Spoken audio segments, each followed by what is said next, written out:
Assalamualaikum warahmatullahi wabarakatuh. Waalaikumsalam. Alhamdulillahilladzi arsala rasulahu bil huda wa dinil haqq liyuzhirahu 'ala dini kullihi wa kafa billahi shahida.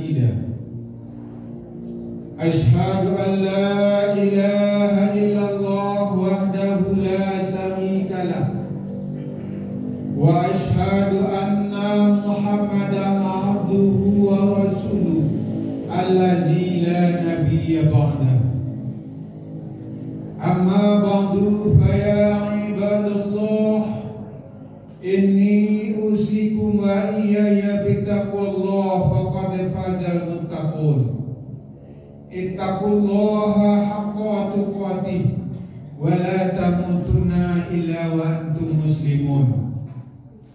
Wa qala Allah ta'ala fil Qur'anil Karim, a'udzu billahi minasy syaithanir rajim.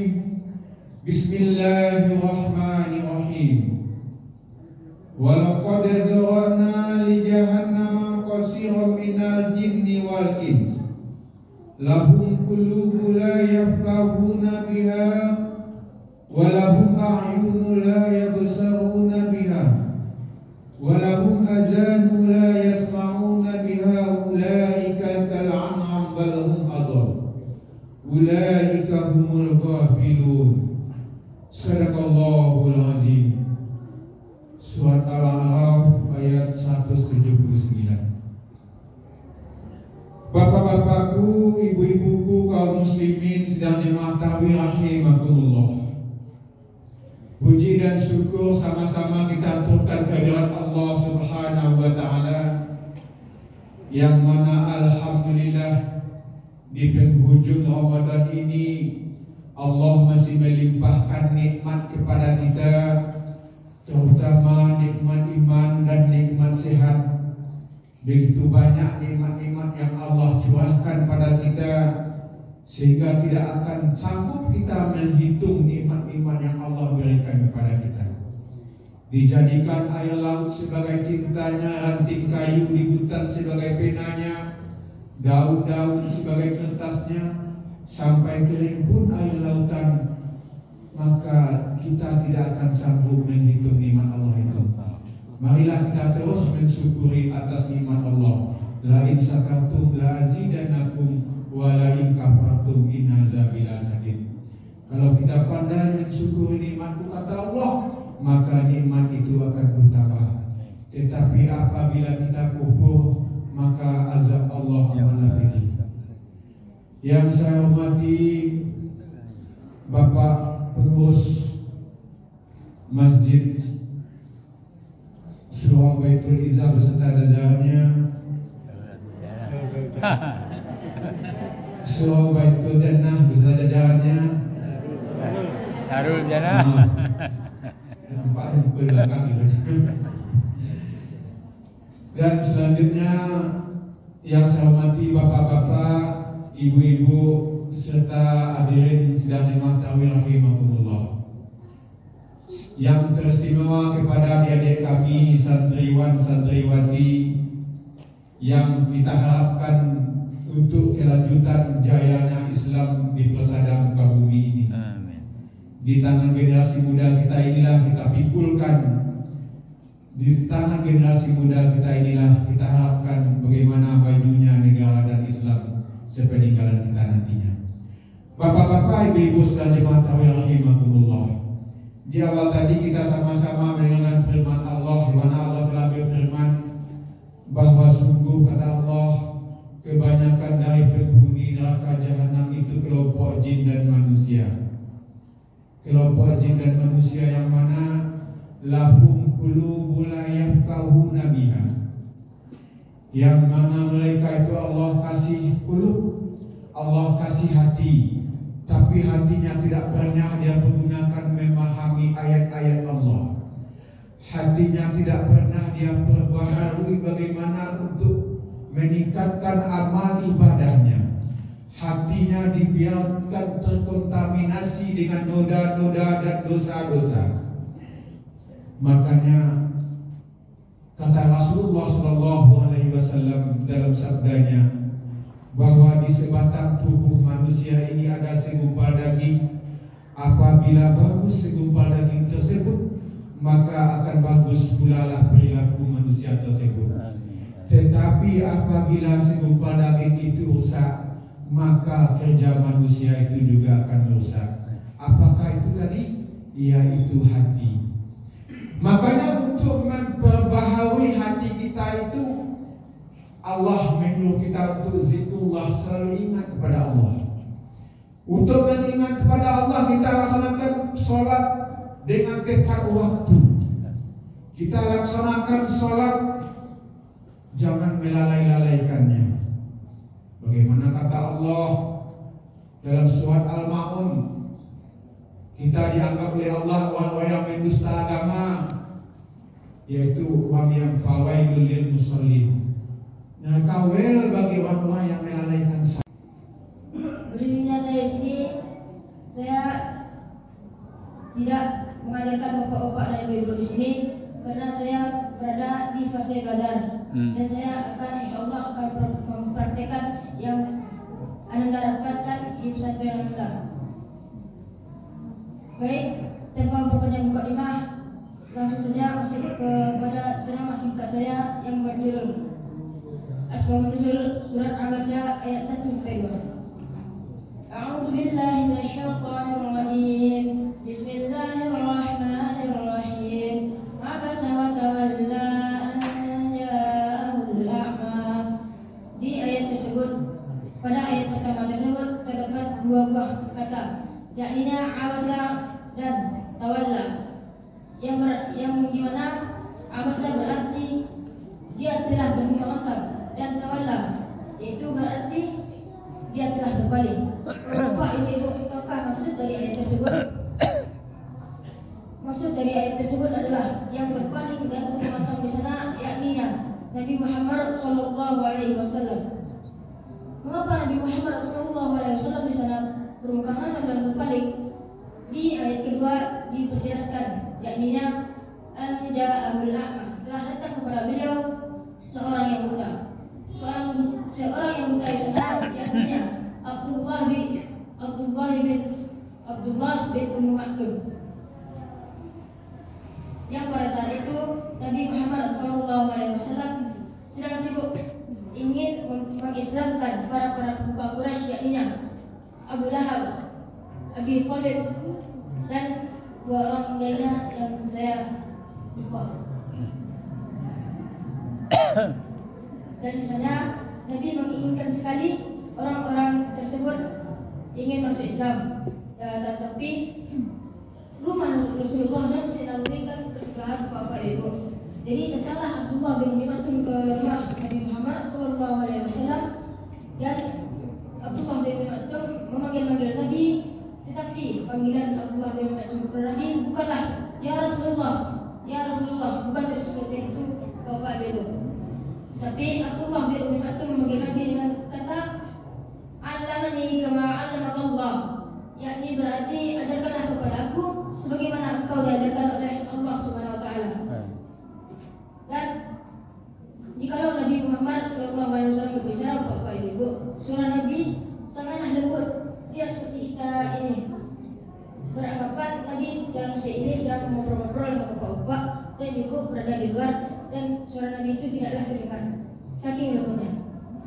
Jadi surah Abdullah bin Maktum itu sangat keras dan mengganggu konsentrasi Nabi Muhammad SAW.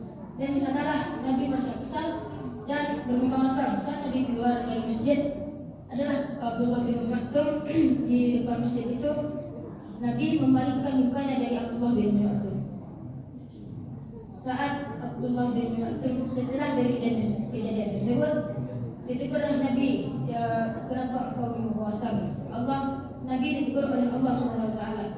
Jadi setelah kejadian tersebut, setiap kali Abdullah bin Maktum pergi ke rumah Rasulullah SAW, Nabi Muhammad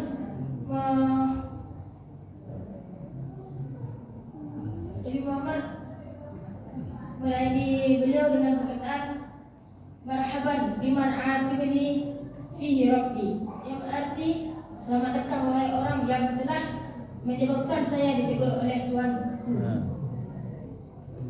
Cukup sekian ceramah singkat saya.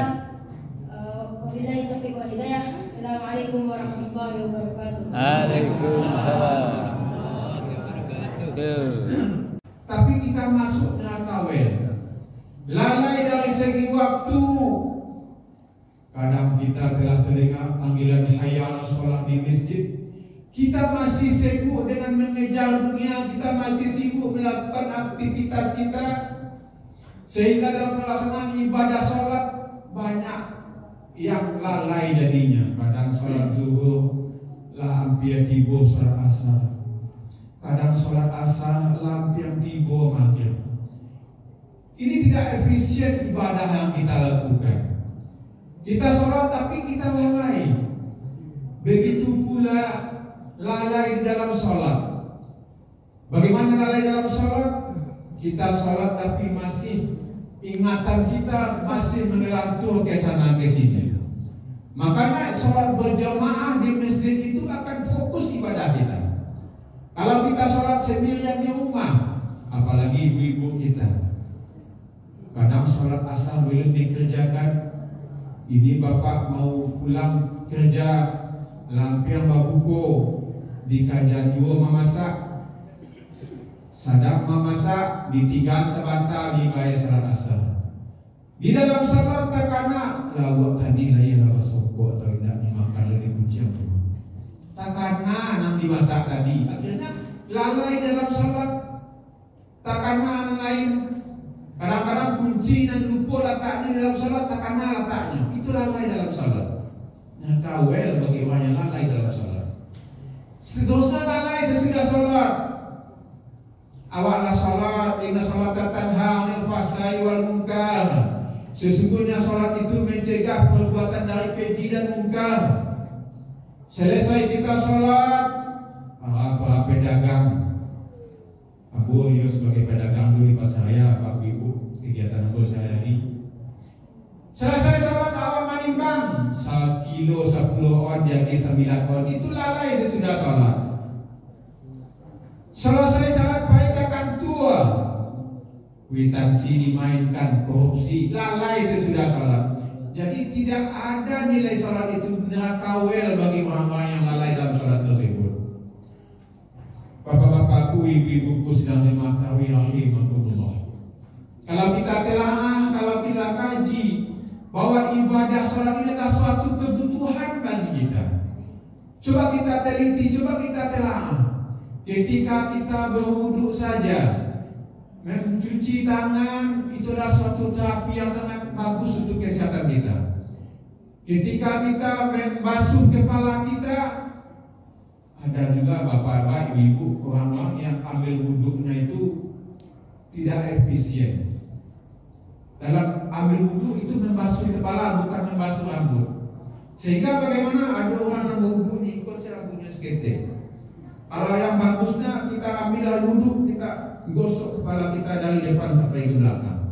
Itu adalah terapi yang sangat bagus untuk kesehatan kita, karena saraf di kepala kita itu miliaran banyaknya.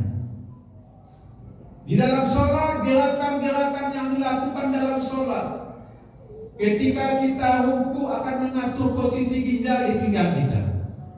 Ketika kita sujud, posisi kepala yang lebih rendah dari ginjal yang ada di pinggang kita itu akan mensuplai oksigen di kepala kita. Karena kepala yang sering di atas kita beraktivitas setiap hari, maka ketika sholat itulah maka udara akan tersuplai di oksigen di kepala kita.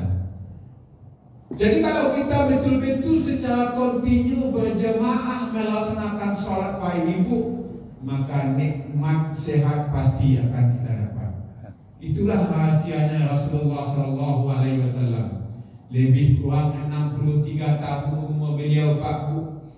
Beliau seorang pemimpin yang sangat sibuk, seorang panglima di medan perang, seorang pedagang yang sukses.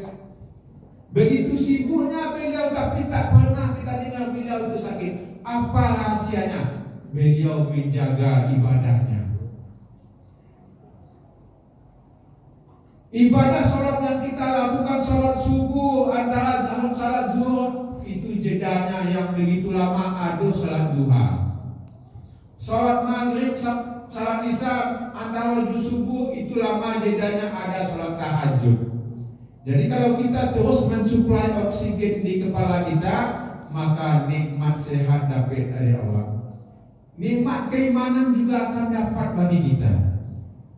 Begitu pula ibadah puasa yang Allah wajibkan kepada kita. 2 balik bulan dalam setahun, sabalik bulan awak makan nak tak kontrol seperti alamnya.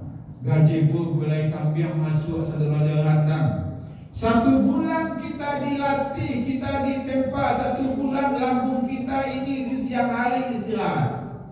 Maka sel-sel yang salamu ko batu buat tumpuk makanan, ada sempat makanan ko diolah lah masuk lo makanan baru balik. Saya lah batu buat tumpuk sinas.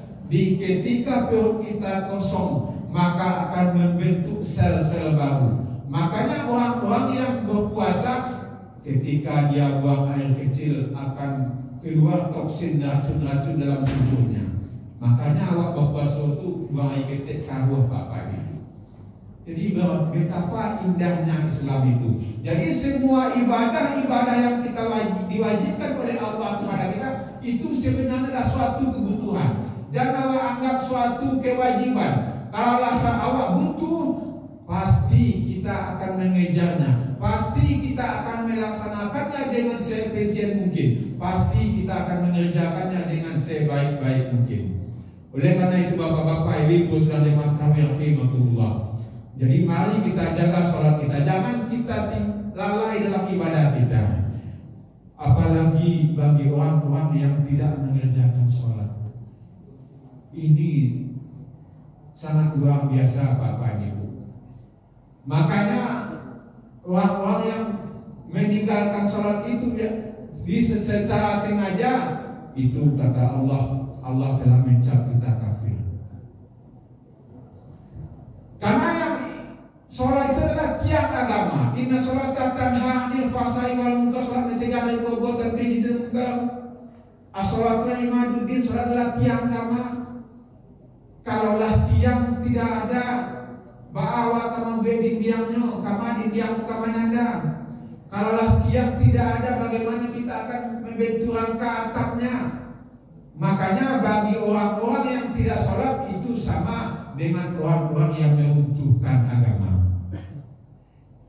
Jadi Bapak Ibu sekalian rahimakumullah, selagi masih ada di tubuh kita Allah titipkan nafas, mari kita jaga sholat kita. Jangan awak nanti alam mati sewak dibawa kamu saji. Manangi si jasadku, manangi ya Allah. Selama hidup yang aku tak pernah kamu saji, selama hidup yang aku tak pernah sholat, maka mau dibawa kasihku, malu si mayatku, malu. Alangkah malunya lah mati setiba kamu saji. Maka oleh karena itu sebelum menjadi mayat awak lagi masih ada amuk, jagalah salat awak itu, sehingga betul-betul akan dipertanggungjawabkan nanti di hadapan Allah ibadah kita tersebut. Kalaulah salat awak bagus Bapak Ibu, maka ibadah lainnya juga akan bagus. Tetapi apabila salat awak ketika pertanyaan pertama oleh Allah salat awak, maka banyak pertanyaan-pertanyaan lain jadinya. Oleh karena itu, mari sama-sama kita jaga ibadah sholat kita. Karena dengan ibadah sholat kita bisa meningkatkan keimanan kita kepada Allah. Kita bisa meningkatkan kedekatan diri kita kepada Allah. Karena dengan zikir kepada Allah, hati kita akan menjadi tentram, hati kita akan menjadi tenang. Makanya perbaharuilah hati kita. Dan selanjutnya sambungan ayat tadi, walahum a'yunun la yabsaruna biha. Mereka itu Allah kasih telinga, Allah kasih mata. Walahum azanun la yabsaruna biha, tapi tak pernah membangunnya. Ulaika kal an'am, kata Allah. Mereka itu tak ubahnya seperti binatang ternak. Jadi kalau hati tak berfungsi, mata mana itu pula lah butuh, telinga lah dipakai, lah terang panggilan hayal solah, masih dipakai juga. Ulaika kalanam kata Allah, mereka tak ubahnya seperti binatang. Balhum adol, bahkan lebih hina daripada hewan. Manusia Allah ciptakan laqad khalaqnal insana fi ahsani taqwim. Manusia adalah manusia makhluk ciptaan yang paling sempurna. Manusia insan kamil, manusia yang mulia. Tapi derajat manusia ini bisa lebih hina daripada hewan apabila lah jasadku tak pernah rukuk, tak pernah sujud di hadapan Allah. Sama juga kain dan berjalan. Apa gunanya bapak ibu? Gagah awak, rancak awak tak solat, nak ada artinya di sisi Allah. Kalaulah hewan ternak, barangkali dia tidak salat, dia tidak mengerjakan perintah Allah. Kerana hewan ternak Allah kasih nafsu dan lagi akal. Bisa lebih mulia daripada manusia tadi. Kalau hewan ternak dagingnya bisa kita masak, kotorannya bisa untuk pupuk. Tetapi kalau manusia, kalaulah bejat, tidak pernah salat, sering mabuk-mabukan, berjudi, berzina, minuman keras, maka inilah manusia yang paling hina kata Allah. Maka tempat-tempatnya adalah neraka jahanam. Oleh karena itu bapak-bapak, ibu-ibu sedang dimahami rahimakumullah, di penghujung Ramadan ini mari kita tingkatkan amal ibadah kita. Mari kita tingkatkan infak kita, mari kita tingkatkan sholat kita, mari kita tingkatkan tadarus kita. Apalagi di penghujung Ramadan ini Allah sediakan malam Lailatul Qadar, malam yang lebih baik daripada 1000 bulan. Kalau kita bisa bertemu dengan malam Lailatul Qadar itu, semua awak beribadah lebih kurang 83 tahun. Sehingga di penghujung Ramadan ini kita seperti bayi yang baru dilahirkan, terbebas dari noda dan dosa. Kita suci dari noda dan dosa. Makanya pantas kita mengucapkan takbir dan tahmid dan tahlil di satu Syawal nantinya. Tetapi apabila kita selesai Ramadan, kita kembali sibuk dengan aktivitas-aktivitas dunia, lupa kamu saji balik, lupa membaca Al-Quran, maka ini adalah orang-orang yang gagal yang dibina 1 bulan penuh. Ramadan adalah bulan penggemblengan, Ramadan adalah bulan pembentukan akhlak kita untuk 11 bulan yang akan datang. Jangan kita kalah sama ulat bulu. Bagaimana seekor ulat yang kerjanya merusak tanaman, ketika dia disuruh berpuasa, dia akan membalut tubuhnya dalam kepompong. Di dalam kepompong dia tidak makan dan tidak minum. Selesai dia berpuasa, dia bisa berubah menjadi seekor kupu-kupu yang indah, memiliki sayap-sayap yang indah. Makanannya saripati bunga.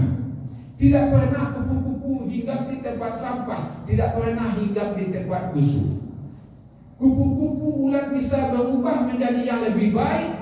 Maka kita manusia Allah kasih akal, maka jangan sampai kita kalah oleh hewan makhluk ciptaan Allah tersebut. Karena kita manusia adalah insan kamil, manusia pilihan Allah. Oleh karena itu mudah-mudahan Allah masih mempertemukan hendaknya untuk Ramadan tahun yang akan datang, sehingga kita bisa meningkatkan amal ibadah kita dan Allah memanggil nyawa kita dalam keadaan husnul khatimah. Inilah yang kita idam-idamkan Pak. Karena dunia ini hanyalah sementara, dunia hanyalah sesaat. Kita di dunia hanyalah seperti orang yang pergi merantau. Cepat atau lambat kita pasti akan pulang ke kampung halaman kita, yaitu kampung akhirat. Itulah kampung awak dan sabanuannya, kampung yang kekal. Maka ketika masih ada ango, mari kita investasikan amalan kita yang terbaik. Mari kita tingkatkan amal ibadah kita.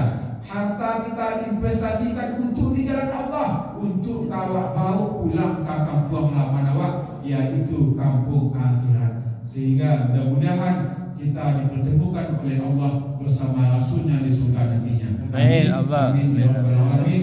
Banyak maaf Billahi taufiq wal hidayah. Assalamualaikum warahmatullahi wabarakatuh. Waalaikumsalam.